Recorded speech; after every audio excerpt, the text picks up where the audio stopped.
दुख दर्द भाव के सब मिटे सतगुरु चरण नित से। दुख दर्द भाव के सब मिटे सतगुरु चरण नित से। गुरु भक्ति बिन कछुना बने यही सकल संतन कही। गुरु भक्ति बिन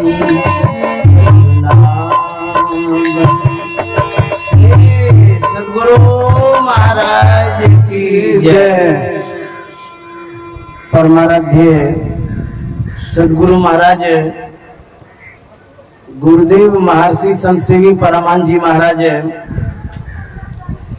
आदरणीय दशरथ बाबा, हमारे विंदेश्वरी बाबा और हमारे स्वामी अरुण बाबा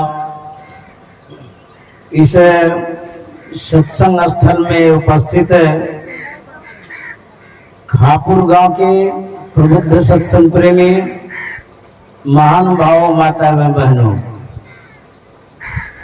बड़ा सौभाग्य का समय उपस्थित हुआ है जो हम लोग सत्संग सभा में उपस्थित हैं।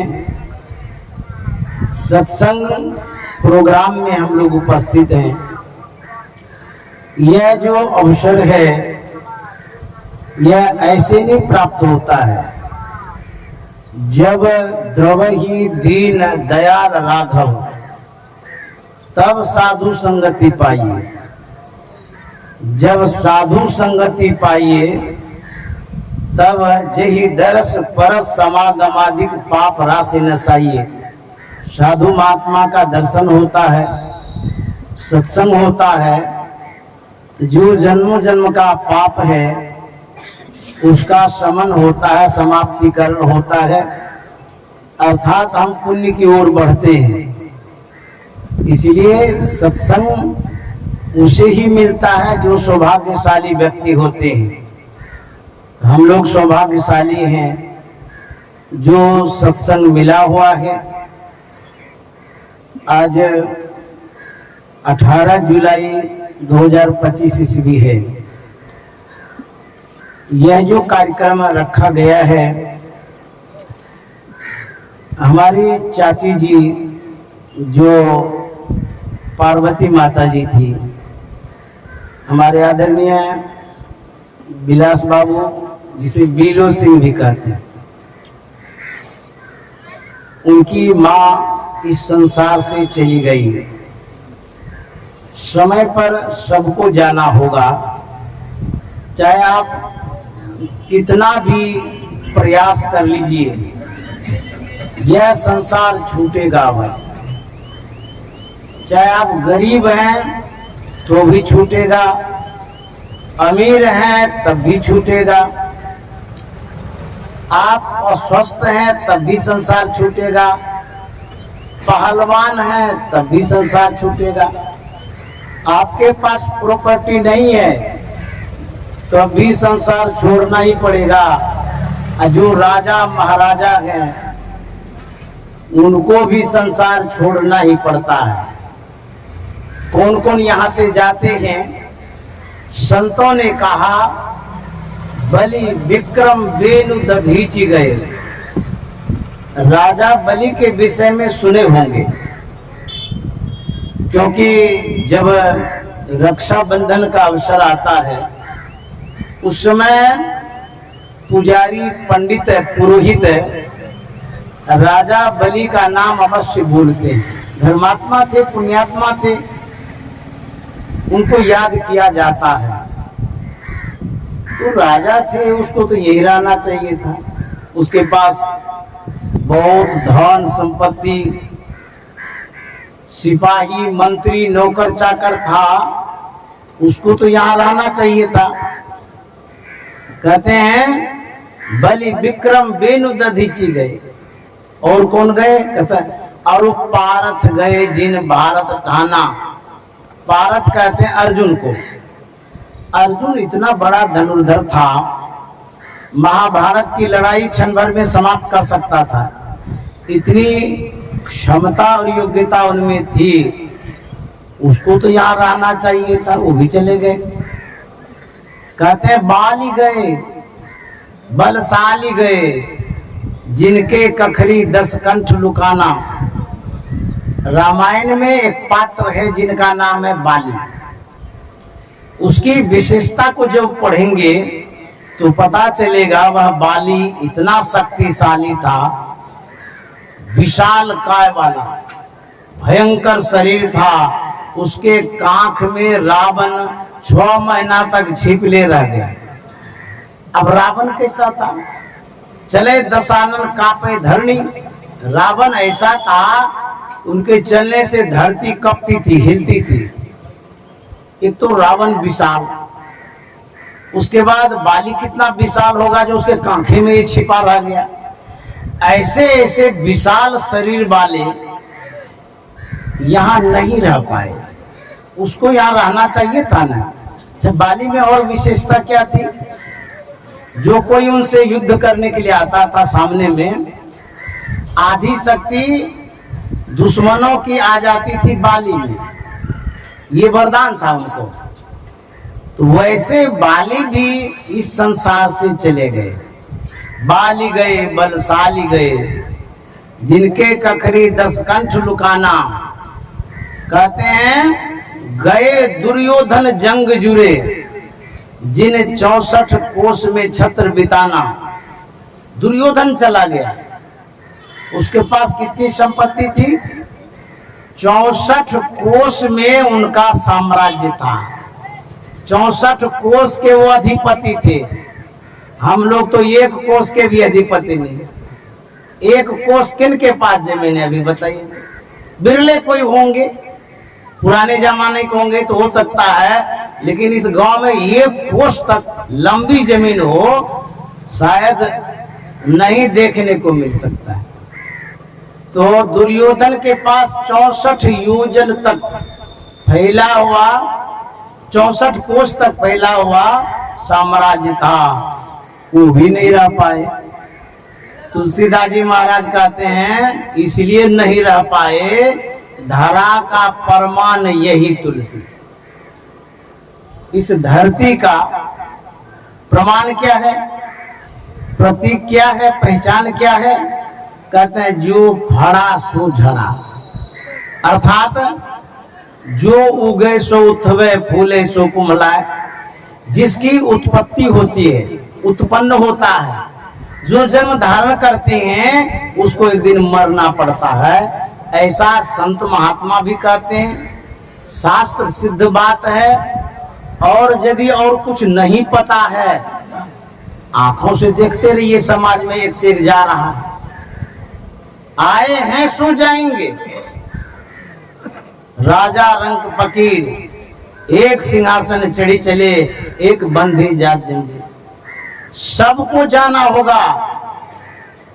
दुनिया की जितनी संपत्ति है, संतति है, सामान है, कुछ दिनों तक वो रुकता है, टिकता है, बिकता है। जैसे मान लिया जाए आपके पास मोबाइल है, बढ़िया से रखिएगा 10-15 साल बढ़िया से जाएगा। जैसे आपने घर बनाया है, सेवा सत्कार करिएगा 10 साल, 20 साल, 50 साल जाएगा, लेकिन आपकी कोई गारंटी नहीं है। सामान कुछ दिनों तक टिकता है, लेकिन व्यक्ति कब समाप्त हो जाएगा ये कोई था पता नहीं। पांव पलक की सुधि नहीं, करे काल का साज। काल अचानक मारसी, जो तीतर को बाज। अचानक मौत हो जाती है, कौन चले जाएंगे किसी को ठिकाना नहीं है। जाने का बहुत कारण होता है। हार्ट अटैक से चले जाते, विवाद होता है उसमें मार दिया जाता है, कार एक्सीडेंट में चले जाते हैं, बीमारी होती है उसमें मर जाते हैं। कभी भी कोई भी कारण उत्पन्न हो जाएगा संसार छोड़ने का, कोई कारण नहीं भी हो, यह शरीर कितने दिन तक टिकेगा हिसाब किए? आजकल लोग कहते हैं कि 50, 60, 70 होते होते सब खत्म। 100 बरस की उम्मीद भी नहीं करते हैं कि 100 बरस तक रहेंगे, क्योंकि जाते हुए सबको देखते रहते हैं ना, जा रहा है बारी बारी से। कोई कारण यदि नहीं होता है, बीमार नहीं होते हैं, लड़ाई नहीं होती है, एक्सीडेंट आपका नहीं होता है, तब भी यह शरीर 60-70 साल तक रुकेगा, उसके बाद खत्म। शरीर का यही नियम है, उत्पन्न हुआ है, कुछ दिन रहेगा, फिर चले जाएंगे। जो श्रोता है वो भी जाएंगे, जो वक्ता है वो भी नहीं बचेंगे। आज हम प्रवचन कर रहे हैं, ऐसा भी एक दिन समय आएगा कि न तो प्रवचन सुनेंगे न दर्शन होगा, हम कहाँ चले जाएंगे कोई था पता नहीं रहेगा, विलीन हो जाएंगे, विलुप्त तो हो जाएंगे, अदृश्य हो जाएंगे, खोजने से भी हम नहीं मिलेंगे। ऐसा संसार बड़ा विचित्र संसार। तो यह जो संसार इस तरह का है, जाना सबको है, आखिर करना क्या चाहिए?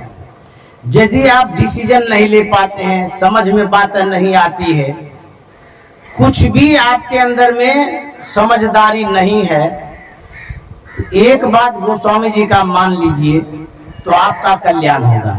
उन्होंने कहा है, जो मार्ग श्रुति साधु दिखावे, ते ही मग चलत सबय सुख पावे। जो रास्ता वेद बताता है, जो रास्ता शास्त्र बताता है, जिस रास्ते पर चलने के लिए साधु महात्मा बतलाते हैं, यदि आप यह रास्ता अपना लेते हैं तो कहते हैं सबको सुख मिलेगा, ये गारंटी है, सबय सुख पावे। तो कुछ समझ में यदि नहीं आता है तो सत्संग में आ जाइए, साधु संग में आ जाइए, और उसके अनुरूप यदि अपने जीवन को डालते हैं, आपको सुख मिलेगा, शांति मिलेगी, सुकून मिलेगा, यह लोक बनेगा, परलोक भी बनेगा। इसीलिए संत महात्मा कहते हैं कि सत्संग करना चाहिए। कबीर साहब की वाणी है,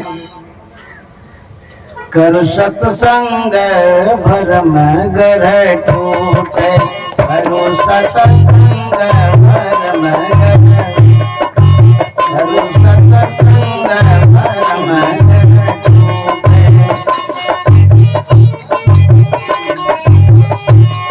भरम गर टूटे, भरम गर टूटे, भरम गर करो सत्संग भरम गर टूटे, करो सत्संग।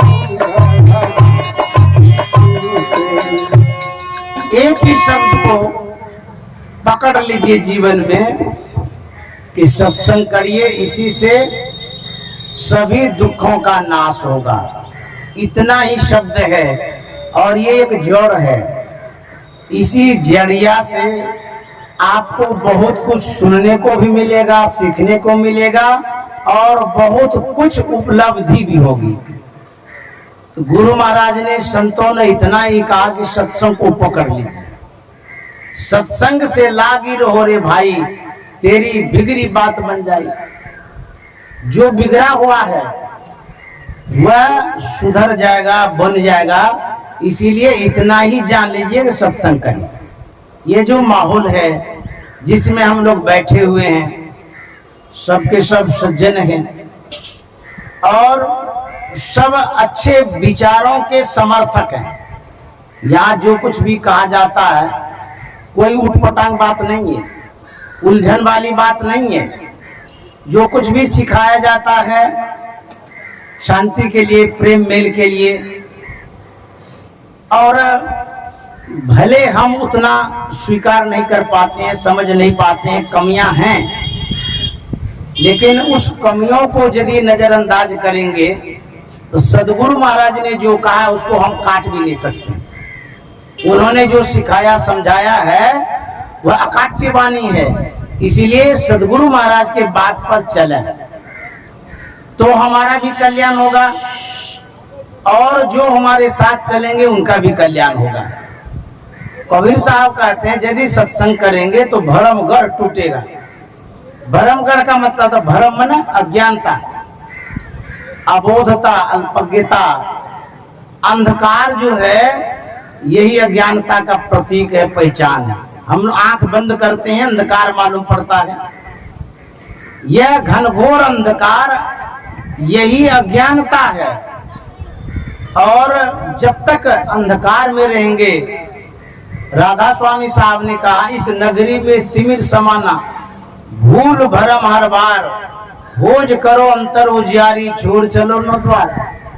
इस नगरी मतलब शरीर रूपी नगर में जब तक अंधकार रहेगा भटकते ही रहेंगे।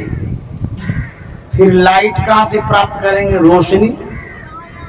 जब अंदर में अंधकार है तब प्रकाश भी अंधेरे में है, क्योंकि जिस संसार में हम लोग रह रहे हैं इसमें जो कुछ भी देख रहे हैं, लाइट है, प्रकाश है, सूर्य है, चांद है, सब कुछ सेम टू सेम आप अंतर के साम्राज्य में देखें, भीतर में भी है। वो अलग लाइट है, अलग प्रकाश है, ये सौरमंडल का प्रकाश है, तो भीतर में भी प्रकाश है। जब आप प्रवेश करेंगे दूसरा राज्य मिलेगा, साम्राज्य मिलेगा, दूसरी जगह मिलेगी, दूसरा लोक मिलेगा, जिसमें आपको आनंद, सुख, शांति मिलेगी। इसलिए सत्संग करने से भ्रम टूटता, अज्ञानता छूटती है, तब जाकर के हम सुख शांति को प्राप्त करते हैं। संत महात्मा कहते हैं यदि आप अपने जीवन में लाभ चाहते हैं, बेनिफिट चाहते हैं, मुनाफा चाहते हैं, तो इसके लिए सत्संग की बड़ी आवश्यकता है। सभी तरह का लाभ आपको सत्संग से प्राप्त होगा। विश्वास करके चलते रहिए और आगे आएगा तब आपको पता चलेगा कि ये लाभ हुआ है। जो आपका विचार है, जिस विचार पर अभी ढल रहे हैं, पल रहे हैं, उन विचारों में यदि संतुष्टि है कि ठीक ही है तो कोई बात नहीं। यदि आप देख रहे हैं कि जीवन में दुख है, कष्ट है, कलह है, परेशानी है, तो उस विचारों को बदल लीजिए।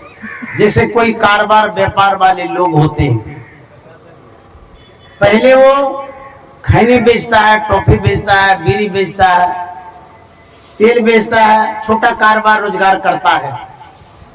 यदि उसको कोई सिखाता है, समझाता है, बताता है, आप तो दुकानदारी करिए रहे हैं, ऐसा करिए, इसको छोड़ कर करके आप बाजार चली जाइए आलमनगर, वहां किसी एजेंट से मिलिए, वहां से थोक सामान लाइए, आपसे पैसा नहीं लेगा, बेच के दीजिएगा, तो पूंजी भी नहीं लगेगी, परेशानी भी कम होगी और प्रॉफिट बहुत होगा। उसको बातें जच जाती है, उसी के अनुरूप यदि वो काम करना शुरू कर देता है, बाद में उसका जीवन बड़ा सुखकर होता है। उसी तरह से हमारा जो विचार है, वर्तमान हालत हमारे विचारों का परिणाम है। यदि इसमें आप बेहतर चाहते हैं, बढ़िया चाहते हैं, तो उस विचारों को बदलिए। किनके विचारों को स्वीकार करेंगे? कहते हैं एक तो वही शास्त्र है, धर्म ग्रंथ है, दूसरा जो संत महात्मा बतलाते हैं, साधु महात्मा बतलाते हैं, उसके अतिरिक्त विचार आपके पास है कहाँ? किनसे विचार लीजिएगा? जिस परिवेश में, परिवार में आप रहते हैं, यदि उनका विचार लीजिएगा तो उनका विचार कैसा है? कमाने का है, खाने का है, भोजन का मेनू बनाने, आज हलवा खाएंगे तो परोठा खाएंगे तो रसगुल्ला खाएंगे, आज शॉपिंग करेंगे, हीटू में जाएंगे सामान खरीदने के लिए, ये लेंगे वो लेंगे, सिर्फ पेट भात शरीर भर का ज्ञान है उसको। उससे विचार लीजिएगा तो यही कहेगा। अथवा आप जब स्कूल जाते हैं, कॉलेज में जाते हैं, वहां भी तो विचार ही लेते हैं, तो भौतिक विचार से आप समुन्नत होते हैं, लेकिन समुचित विकास आपका नहीं होता है। अध्यात्म की आवश्यकता है, इसीलिए साधु महात्मा के पास जाना जरूरी है। यदि आप अध्यात्म से जुड़े हुए नहीं रहेंगे तो आपका समुचित विकास नहीं हो सकता, क्योंकि यह जीवन सिर्फ जो दिखता इतना ही नहीं है, बल्कि इसके बाद का भी जीवन है जो दिखता नहीं है। उस जीवन के लिए भी आपको सोचना पड़ेगा, देखना पड़ेगा। इसीलिए अध्यात्म की आवश्यकता है, सत्संग की आवश्यकता है। तो संत कबीर साहब कहते हैं, उन्होंने कहा है करना क्या है, नाम हरि का जप ले बंदे फिर पीछे पछताएगा। नाम हरि का जप ले बंदे फिर पीछे पछताएगा।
संत कबीर साहब कहते हैं कि नाम ले लीजिए भगवान का।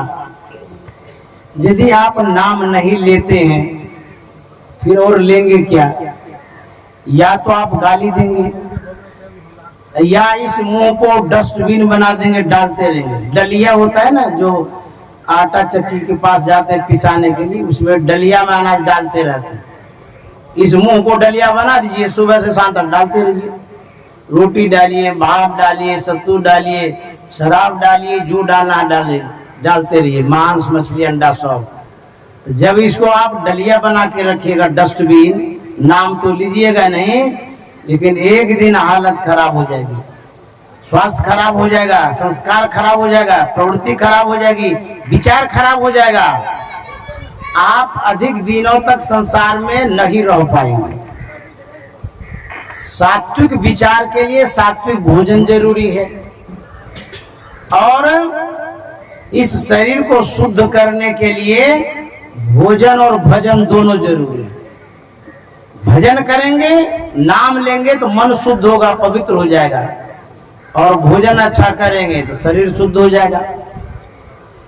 एक बार कांग्रेस कमेटी का बैठक था, जिसमें महात्मा गांधी जी थे, जवाहरलाल नेहरू थे, हमारे आदरणीय राष्ट्रपति राजेंद्र बाबू थे, कांग्रेस के सभी सदस्य थे वहां पर।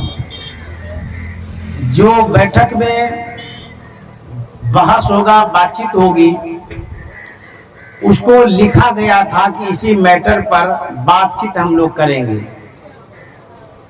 तो जो पेपर तैयार किया गया था वह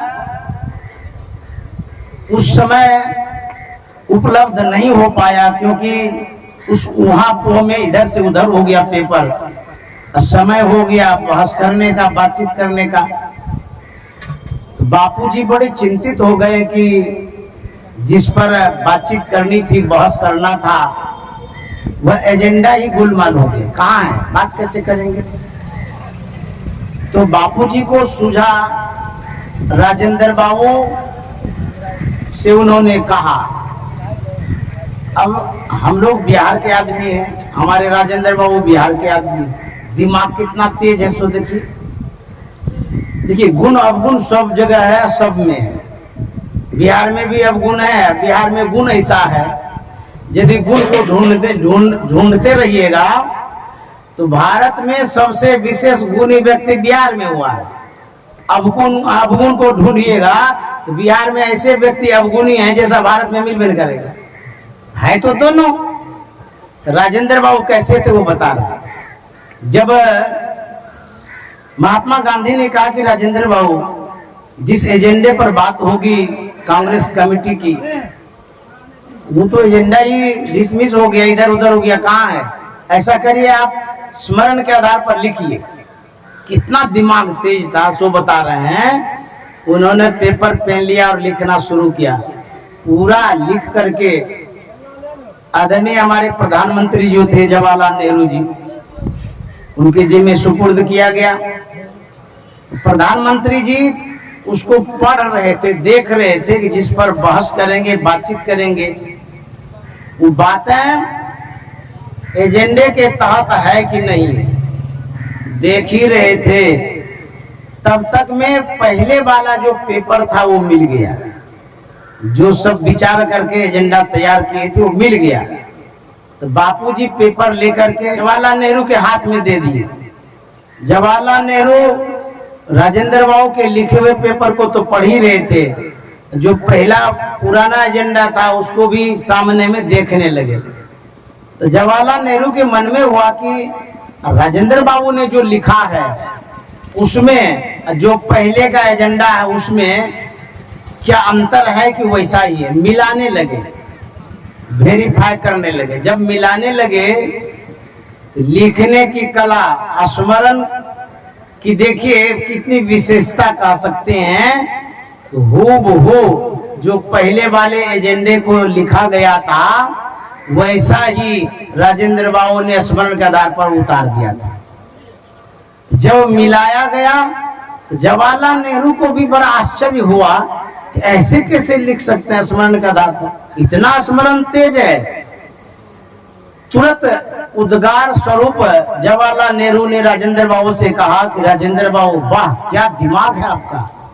तुरंत राजेंद्र बाबू ने कहा था कि प्रधानमंत्री जी, ये दूध का दिमाग है, ये अंडे का दिमाग नहीं है। तो सात्विक भोजन करने से हमारा विचार शुद्ध सात्विक होता है, व्यवहार सात्विक होता है। जिसके अंदर में बहुत क्रोध उत्पन्न होता है। मैं भी ग्वालियर गया था, दिल्ली से आगे है। वहां पर फलाहार द्वारा चिकित्सा की जाती है। वहां पर जो 7 रोज का क्लास था मैंने किया, स्वास्थ्य में लाभ तो बहुत हुआ। वो लोग कह रहे थे कि यदि कोई व्यक्ति चिड़चिड़े हैं, क्रोधित हैं, मन उनका खराब हो रहा है, तो 7 रोज तक उसको फलाहार कराइए, उसका जो गुस्सा है सब शांत हो जाएगा, ठीक हो जाएगा। मैंने कहा ऐसे कैसे? बोले कि इसलिए कि शरीर में जो फल देते हैं, सात्विक आहार देते हैं, तो शरीर डिटॉक्स होता है, रिफाइंड होता है, साफ होता है। जैसे कपड़ा धोते हैं उसी तरह से जो ब्लड है उसमें जो खाने के कारण खून दूषित हो गया, खराब हो गया है, उसी से बीमारी भी होती है, विचार भी खराब होता है। कहते हैं जब सात्विक भोजन लेते हैं तो शरीर स्वस्थ भी होता है, मन भी पवित्र होता है, अच्छा हो जाता है, गुस्सा भी कम हो जाता है। जिसको बहुत गुस्सा आता है वो जरूर उपवास करिए, फलाहार करिए। वैसे तो माताएं लोग करती रहती है, चौचंदा करती है, छठ करती है, रविवार को नमक नहीं खाती है, एकादशी करती है। तो जो व्रत है सब कोई करिए, उससे आपको लाभ मिलेगा। आजकल के डॉक्टर लोग कहते हैं 7 रोज में 1 रोज तक कम से कम इस पेट को आराम दीजिए। ये लोहा का मशीन बना लिया, पीसते रहते हैं दिन में रात में कई बार। ये जो पीसते रहते हैं, कभी आराम तो दीजिए। जो मशीन चलाते हैं जाता वाला, आटा पीसने वाला, उसको भी तो आराम दिया जाता है, गर्म हो जाता है। इसीलिए बीच बीच में कम से कम 7 रोज में 1 रोज अन्न नहीं खाइए। जो गरीब आदमी उसको भी लाभ मिलेगा कि 1 रोज अन्न बचेगा तो दूसरे रोज खाएंगे, ये भी लाभ है। और बीमारी नहीं होगी, स्वास्थ्य बढ़िया रहेगा, लॉन्ग लाइफ होगा, लंबी आयु होगी, अधिक दिनों तक जिएंगे। ठूस ठूस के जो खाते रहते हैं, एक न एक दिन पेट खराब हो जाएगा, पेट दर्द हो जाएगा। उसके बाद डॉक्टर के पास जाते रहिए, दवाई ऐसे खिलाते हैं जैसे सवेरे सवेरे रोटी भात जलपान करते हैं। इतना इतना दे देता है कि भूखे पेट ये खाइए, फिर दोपहर में भूखले पेट खाइए, फिर शाम को भूखले पेट खाइए, मतलब कुछ खाइए ही नहीं, खाली दवाई खाते रहिए। इतना डॉक्टर लोग चालू हो गया है।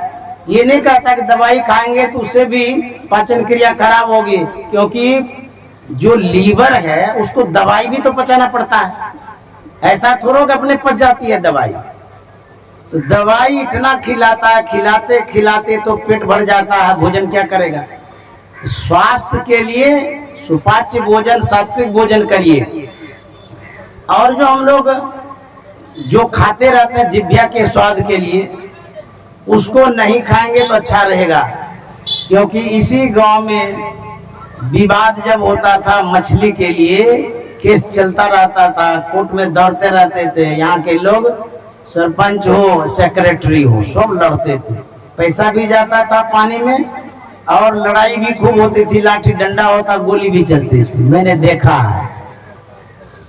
और आजकल जो बिहार और भारत की सरकार है उसकी क्या सोच है, जो मछली मारता है उसको खाली गड्ढे में रखो, पैसा दो, पूंजी दो, मारते रहेगा, गड्ढा से ऊपर हो ही नहीं सके। दिन भर उस कादों में घूमते रहो, उतनी ही दुनिया में वो लिपटे रहेंगे। आगे दुनिया में क्या हो रहा है उसको दिखाना नहीं है, और आराम से कुर्सी पर बैठ करके राज सुख भोगना है। आपको तो यहाँ उलझा के रखा गया है। पैसा देता है मत्स्य विभाग में, लेते रहिए, खूब खाते रहिए मछली, और इसी दुनिया में रहिए। आप भी रहेंगे, आपका बच्चा भी रहेगा। और केंद्र में या राज्य में क्या है आप देखें जा करके, वहां का कार्यालय कैसा है, मुख्यमंत्री किस इंद्रासन में बैठता है देखें। आप यहाँ के नागरिक हैं, अधिकार है आपको, लेकिन मुख्यमंत्री कुर्सी तक नहीं पहुंच सकते आप। क्यों? आप में क्षमता नहीं, योग्यता नहीं है, प्रयास भी नहीं करते हैं। आप तो कादों में ही ढूंढते रहते हैं भोजन सामग्री को, इसी में घूरते रहिए, ढूंढते रहिए, इतनी जिंदगी में सीमित रहिए। क्योंकि आपको सुविधा मिलती है, आप उसी में खुश होते हैं। आप अपने से काहे न पहुंचते हैं आगे, लेकिन योग्यता नहीं है, क्षमता नहीं है। इसके लिए भी सोचना चाहिए हम लोगों को। तो खान पान को प्रथम समारो, तब रस रस अवगुण सब मारो, ये गुरु महाराज ने कहा है। तो कबीर साहब क्या कहते हैं, नाम हरि का जप ले बंदे, फिर पीछे पछताएगा। नाम हरि का जप ले बंदे, फिर पीछे पछताएगा।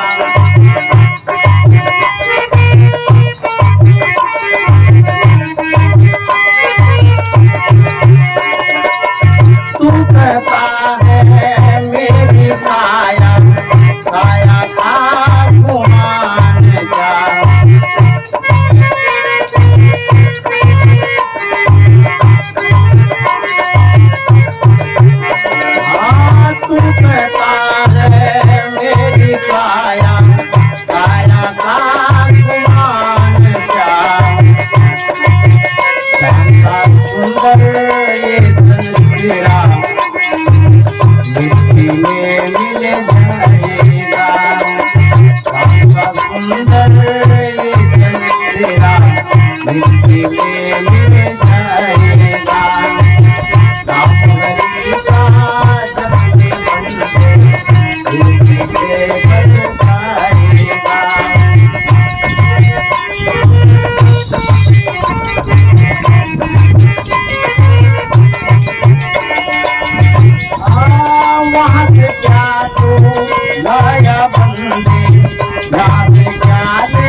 सिकंदर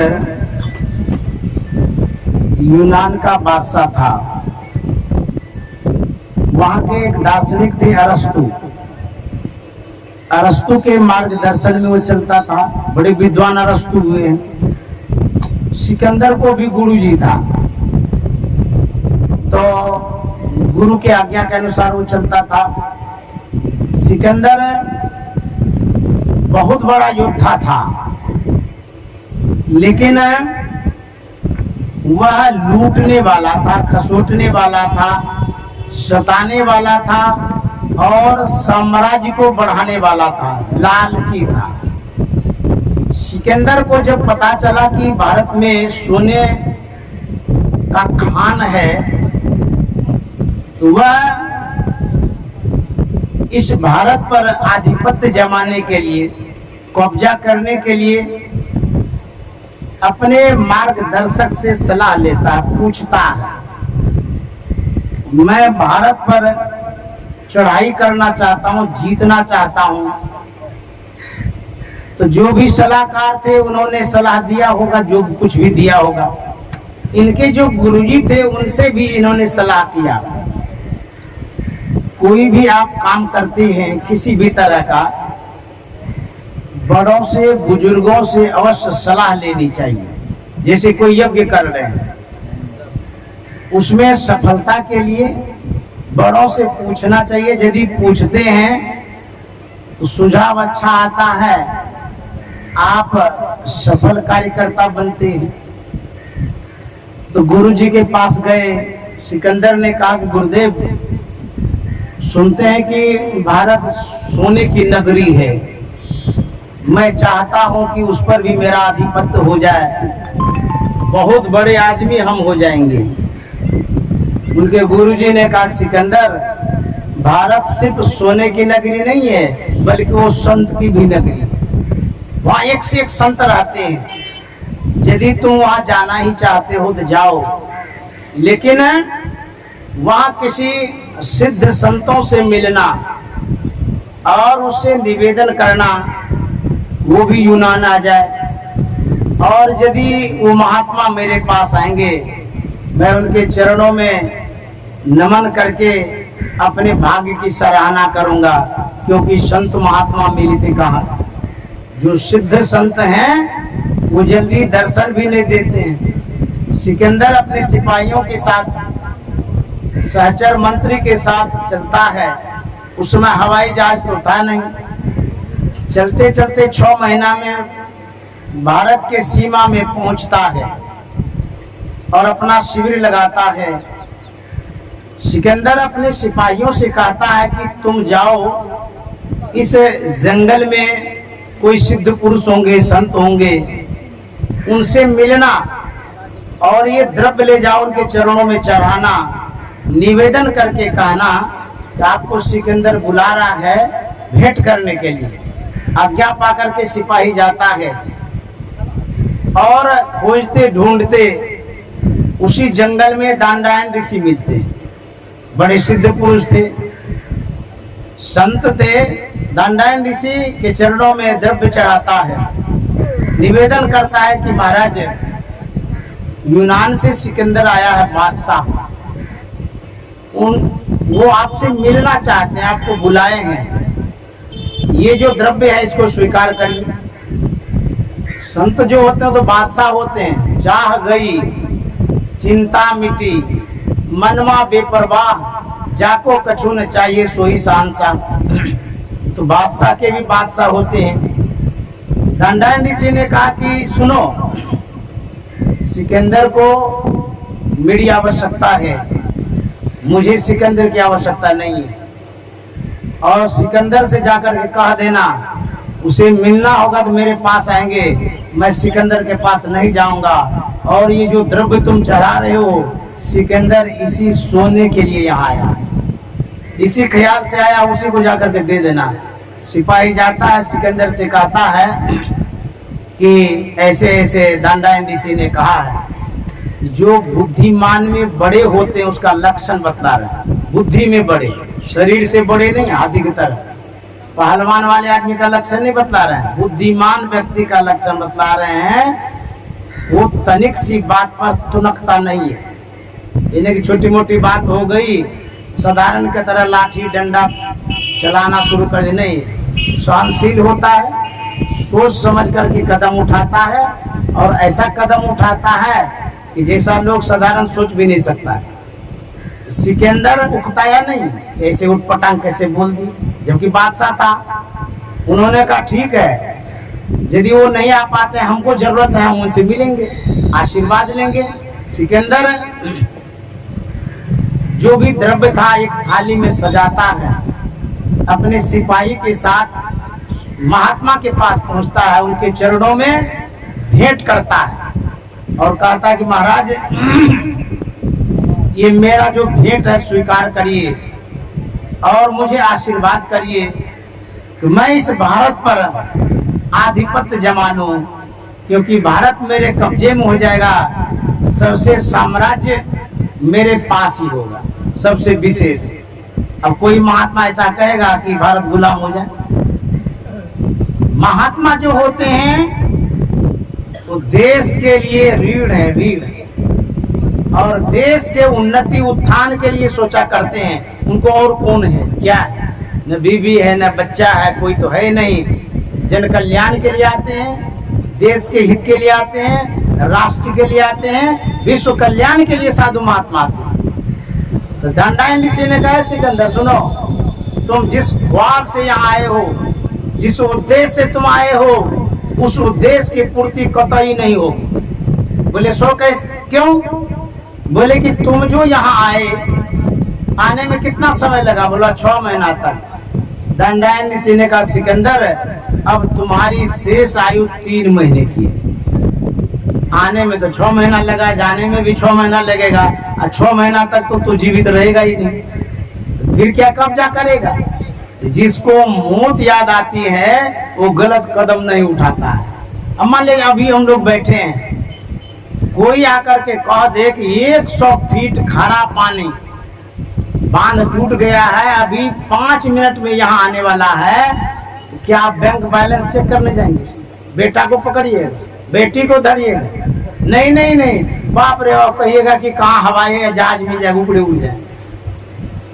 जब मौत याद आती है सब कुछ फीका पड़ जाता है, इसीलिए मौत को याद रखना चाहिए। सिकंदर कहता है कि इतनी तो कृपा जरूर कर दीजिए कि मैं माँ से मिल लूं, क्योंकि मेरी माँ बड़ी प्यारी है, और यदि उनका दर्शन प्रसन्न नहीं होगा मैं चला जाऊंगा, अफसोस लगा रहेगा।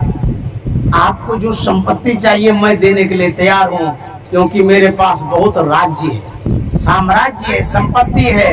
दंडायन ऋषि ने कहा, सिकंदर सुनो, दुनिया की सारी संपत्ति ला करके यदि मेरे चरणों में रख दोगे तो तुम्हारी जो शेष आयु है उसमें एक विशेष शेष आयु नहीं जोड़ी जा सकती, एक भी सांस जोड़ा नहीं जा सकता है। सिकंदर ने कहा, काश यदि ये मैं पहले जान पाता कि संपत्ति से बढ़ करके सांस होती है, तो मैं संपत्ति के लिए सांस को नहीं गंवाता, बल्कि सांस को रखने के लिए संपत्ति लगाता।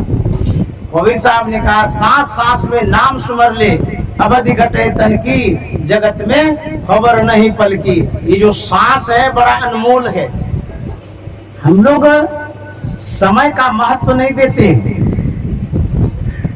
बहुत लोग ऐसे भी हैं इंजॉय करते हैं, मनोरंजन करते हैं, जिसको जो सुविधा मिलती, कोई ताश खेलते हैं, कोई विनाश के साथ खेलते हैं, वो बेमनस्ता के साथ खेलते हैं। मतलब बहुत समय है तो ताश खेलेंगे। अरे भाई समय सीमित है, 70-80 बरस के लिए है। यदि बहुत समय है तो भगवत भजन करिए, सत्संग करिए, या वो भी नहीं कर सकते तो पढ़िए, अखबार पढ़िए, नेतागिरी करिए, नेता बन जाइए। क्यों समय को बर्बाद करते हैं? घर में बैठ के करते हैं, सो करके समय बर्बाद करते हैं। आपके पास इतना समय दिया है भगवान ने, समय नहीं है। यदि कुछ करना चाहते तो कर लीजिए, अन्यथा यह जो शरीर है एक दिन समाप्त हो जाएगा। यहाँ से जाएंगे जरूर, लेकिन अच्छा कर्म करके जाएंगे तब तो नाम लेगा, अब बुरा कर्म करके यदि जाएंगे तो थूकेगा, फलाना था, ऐसा था, वैसा था।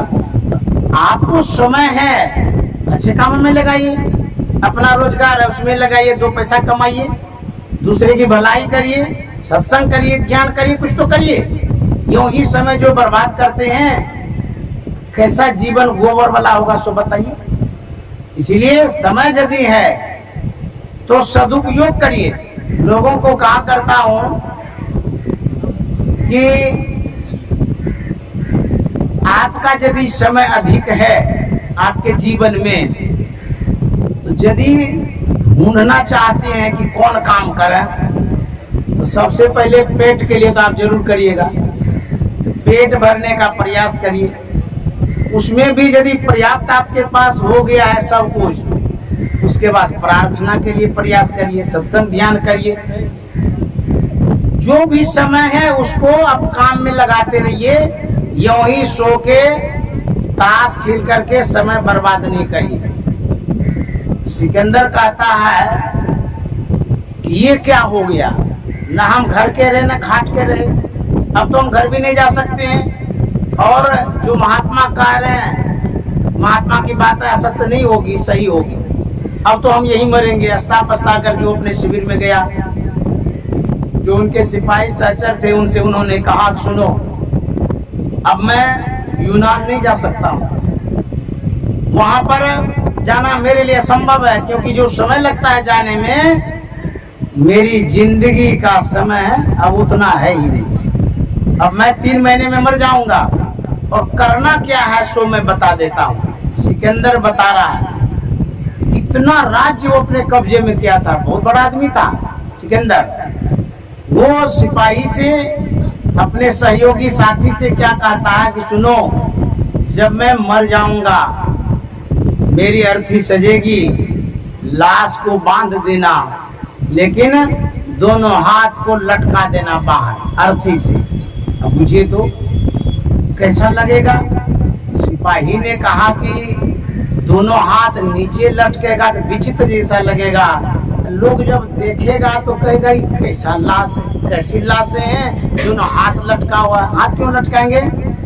बोले कि इसलिए लटकाना, जिस हाथ से मैंने कितने के मांग को धोया, सिंदूर धोया, गला घोट दिया, कितने बच्चों को अनाथ कर दिया, बेघर कर दिया, इसी हाथ से मैंने बहुत पाप किया। तो लोगों को तो पता चलेगा ये जो हाथ है ये पापी हाथ है। इस पापी हाथ को देख करके लोग कोसेगा, थूकेगा, कहेगा कि ऐसा ऐसा ये आदमी था, हमारा नाम जानेगा कि सिकंदर था, लेकिन था बड़ा आतताई। जनाने के लिए हाथ नीचे करना कि हमको कोई पूछे मरने के बाद भी है कौन, लाशा किन की है, तो हमारे विषय में जानेगा। तो लोगों को इससे बोध होगा, शिक्षा होगी कि जिस हाथ से आप इतना इकट्ठा किए धन, वो तो जा ही नहीं रहा। और सुनो, मेरे साथ हमारा जो वैद्य है उसको भी साथ में लगा देना। बोले वैद्य को क्यों लगाएंगे? बोले इसलिए पहले के राजा लोग वैद्य रखते थे, जिसको डॉक्टर बोलते हैं, चिकित्सक बोलते हैं, उसको रखते थे इसलिए कि कभी बीमारी हो जाए कुछ तो जड़ी बूटी दे देंगे। तो बोले वैद्य को साथ लगा देना, मेरा दाह संस्कार जो होगा उसके साथ हो भी जाएगा। तो लोग पूछेगा वैद्य क्यों जा रहा है, तो लोगों को ये शिक्षा मिलेगी, कितना भी बड़ा वैद्य आप रख लीजिए, लेकिन मौत से वो वैद्य भी नहीं बचा सकता। उसके बाद बोले जो भी धन संपत्ति है अभी वर्तमान में, ये सबको जिस समय अर्थी उठेगी उसमें छींटते जाना सड़क पर। क्यों? तो मेरे काम में आएगा ही नहीं, अब तो हम मर जाएंगे। मरने के बाद कौन काम में आएगा? दुनिया के लोगों के सामने बांट दो, छींट दो, लूट लेगा। और सुनो, जब मेरी अर्थी जाएगी तो लोग देखेंगे और पूछेंगे ये कौन है, तो लोगों को यह ज्ञात जरूर होगा जिन्होंने बहुत धन इकट्ठा किया है वो कुछ लेके भी नहीं जा रहा है, खाली हाथ जा रहा है। जब सिकंदर जा रहा था अर्थी पर मर करके, उस समय किसी कवि की नजर पड़ी, उन्होंने कल्पना से कहा था इकट्ठे कर यहाँ के जड़ सभी दुनिया के मालिक। जड़ में धन, धन संपत्ति को कहता जड़। इकट्ठे कर यहाँ के जड़ सभी दुनिया के मालिक थे। सिकंदर जब गया दुनिया से दोनों हाथ खाली, कुछ लेके नहीं गया, हम आप भी लेके नहीं जाएंगे। इसीलिए कबीर साहब कहते हैं, वहां से क्या तो लाया बंदे, यहाँ से क्या ले जाएगा, वहां से क्या तो लाया बंदे, यहाँ से क्या ले जाएगा, मुट्ठी बांधे आया जग में, हाथ पसारे जाएगा, मुट्ठी बांधे आया जग में, हाथ पसारे जाएगा, हम हरि का जपने बंदे।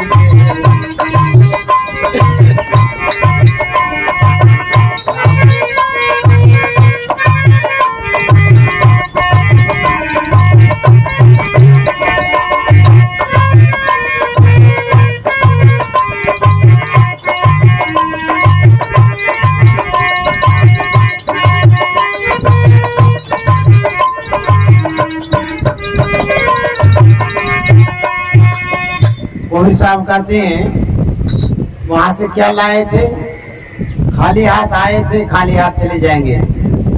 लेकिन इतनी बातें सुनने के बाद आप अपने मन से पूछिए, जितने बैठे हैं या जो सुन रहे हैं उनसे पूछिए, मन में ये बातें जची या बैठी? इसका जवाब कबीर साहब देते हैं। क्या कहते हैं? मानत नहीं मन मोरा साधो, मानत नहीं मन मोरा रे, मानत नहीं मन मोरा साधो, मानत नहीं मन मोरा रे, बार बार मैं कहीं समझाऊं, जग में जीवन थोड़ा रे, बार बार मैं कहीं समझाऊं, जग में जीवन थोड़ा रे, मानत नहीं मन मोरा साधो, मानत नहीं मन।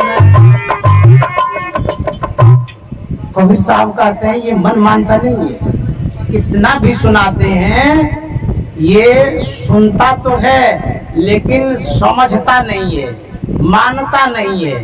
अच्छा, यदि सबका मन मान जाए कि यह धन छूटने वाला है, संपत्ति छूटने वाली है, परिवार छूटने वाला है, सब छूटने वाला है, तब तो सब के सब बैरागी हो जाएंगे, हम जहाँ जाएंगे सब साथ चले जाएंगे। लेकिन कहते ये बाबा का काम है, कहते रहते हैं, हम लोगों का काम है सुनना, लेकिन जहाँ रह रहे हैं वही रहना, उसको कैसे छोड़ सकते हैं?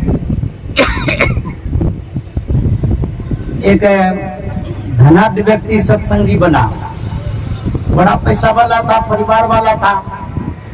जब नया नया सत्संगी बना तो गुरु महाराज के स्तुति विनती को गाने लगा। जो सत्संगी है उसको पता है, उसमें हम लोग गाते हैं, सब प्यारा परिवार और संपत्ति नहीं भावे, ये गाते हैं ना। जब वो नया सत्संगी गा रहा था, जब वो पंक्ति आ गई, सब प्यारा परिवार संपत्ति नहीं भावे, वो चौंक गया, बोले बाप रे बाप, ये क्या गुरु महाराज लिख दिए, सब प्यारा परिवार संपत्ति नहीं भावे। ये तो गुरु महाराज त्यागी थी, बैरागी थी, इसीलिए वो कह दिए नहीं भावे, लेकिन प्यारा परिवार संपत्तियों हमको भावे, इसलिए हम नहीं गावे, गाना ही छोड़ दिया। इतना बढ़िया बढ़िया चीज नहीं भावे, साधु महात्मा को नहीं भावे, लेकिन हम गृहस्थी को तो भावे, इसलिए हम उस पद को नहीं गावे। गाना जब छोड़ दिया, गया कहीं पर सत्संग करने के लिए, जब एक स्वर से गाते हैं, लय से तालबद्ध से गाते हैं तो अच्छा लगता सुनने। उसी में वो आदमी रुक गया वहां पर। जब रुक गया तो किसी सत्संगी ने कहा कि भाई इस पद को आप क्यों नहीं गाए, क्यों रुक गए यहाँ पर? बोले कि इसमें क्या लिखा हुआ नहीं पता आपको? बोले कि क्या लिखा हुआ है? इसमें तो लिखा हुआ है सब प्यारा परिवार संपत्ति नहीं भावे। वही तो मैं कह रहा हूँ, यही जो लिखा हुआ है सब प्यारा परिवार और संपत्ति नहीं भावे, ये हमको भावे, इसीलिए इसको हम नहीं गावे। आपको नहीं बात आगा। अच्छा, आपको संपत्ति नहीं अच्छी लगती है? हाँ लगती है। अच्छा, परिवार अच्छा नहीं लगता है? कहीं लूट मिट जाएगा तो? बोले ये भी अच्छा तो लगता है। बोले तब आप काहे गाते हैं? उसको तो गाना ही नहीं चाहिए। मान ले गाते गाते कहीं परिवार गोलमाल हो गया तो, या संपत्ति में घाटा लगने लगा तो, इसीलिए हम नहीं गाते हैं। आप लोग भी मत गाइए। तो गुरु महाराज क्या कह गए? जो संपत्ति है आपके पास, उसी में यदि मन गड़ा हुआ रहेगा तो परमात्मा में प्रेम कैसे होगा? दो संग न होई भुआलू, हसब ठठाई फुलाओ गालू। या तो आप हंसेंगे या गाल फुलाएंगे, दोनों एक साथ कर सकते हैं? आप कोई करके दिखा दीजिए। रूठ भी जाइए, गाल फुला लीजिए, आपको हंसिए उसी समय, ये होवे नहीं करेगा। कहावत में है, सत्य है। उसी तरह से यदि आपको प्रेम है प्यारा बाबू से, परिवार से, बेटा से, संपत्ति से गहरा प्रेम है, तो भजन में प्रेम नहीं हो सकता। क्योंकि प्रेम एक ही तरफ तो हो सकता है, दो तरफ नहीं होगा। इसीलिए यदि आप इस बात को समझ लें, भजन धन ही खास हो, तब फिर त्रास क्या। ये जो भजन है ये खास धन है, इसीलिए इसमें प्रेम करना, इसमें मन लगाना बहुत जरूरी है। और लगेगा कैसे? जब तक आप सत्संग नहीं करेंगे बराबर, तब तक आपका मन इधर नहीं होगा। इसलिए प्रेम की आवश्यकता है और सत्संग की बड़ी आवश्यकता है। मैं नमन करते हुए वाणी में विराम। श्री सद्गुरु महाराज की जय।